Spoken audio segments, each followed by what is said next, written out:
Hello friends, नमस्कार। मैं हूं आपकी डॉक्टर शोभा गुप्ता।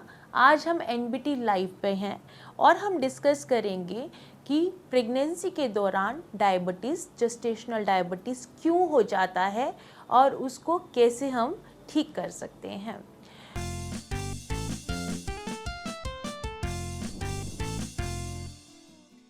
बहुत सारी जो लेडीज़ हैं उनको प्रेगनेंसी के दौरान 20 हफ्ते के बाद, 5वें महीने के बाद जब ब्लड टेस्ट कराते हैं, 50 ग्राम ग्लूकोज पिला के, या तो हम जीसीटी टेस्ट कराते हैं या फिर 75 ग्राम ग्लूकोज पिला के उनको हम जीटीटी टेस्ट कराते हैं या HbA1c कराते हैं, तो उन्हें अचानक से मालूम पड़ता है कि उनका ब्लड शुगर जो लेवल है वो डिरेंज्ड आ रहा है।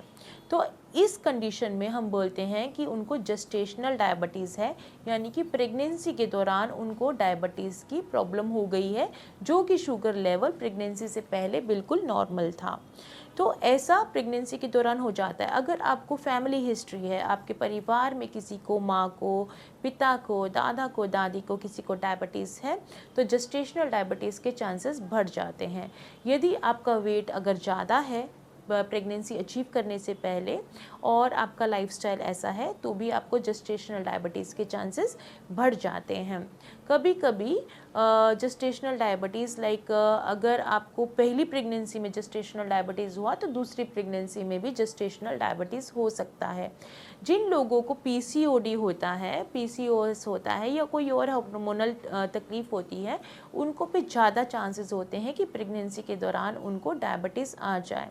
तो सबसे पहले क्या करना है, हमें देखना है कि आपका लेवल क्या है। क्या ये लेवल हमें इंसुलिन से ठीक करना पड़ेगा या फिर डाइट। सबसे पहले मरीज़ की डाइट में परिवर्तन किया जाता है, उसको इजीली डाइजेस्टिबल फूड से दूसरे फूड पे कन्वर्ट किया जाता है कि जो धीरे धीरे स्लो डाइजेशन हो। लाइक चना दाल ऐड कर दी जाती है आटे के अंदर, हम बोलते हैं चना पिसवा लीजिए, सोयाबीन पिसवा लीजिए, और कि उनकी मील्स को हम 8 मील्स में डिवाइड कर देते हैं।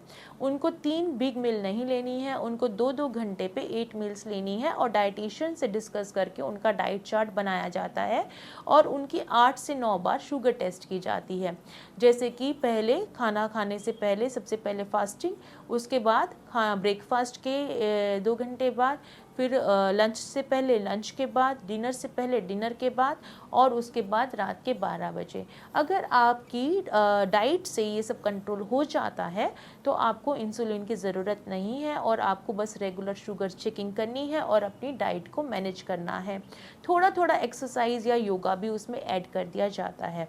अगर पेशेंट का शुगर कंट्रोल नहीं हो पा रहा है, HbA1c नॉर्मल नहीं हो पा रहा है डाइट के साथ, तो हम उसके अंदर इंसुलिन की डोज ऐड करते हैं। तो मोस्ट ऑफ द पेशेंट्स ऐसे घबरा जाते हैं कि हम इंसुलिन स्टार्ट हो गया तो लाइफ लॉन्ग हमें ये इंसुलिन लेना पड़ेगा।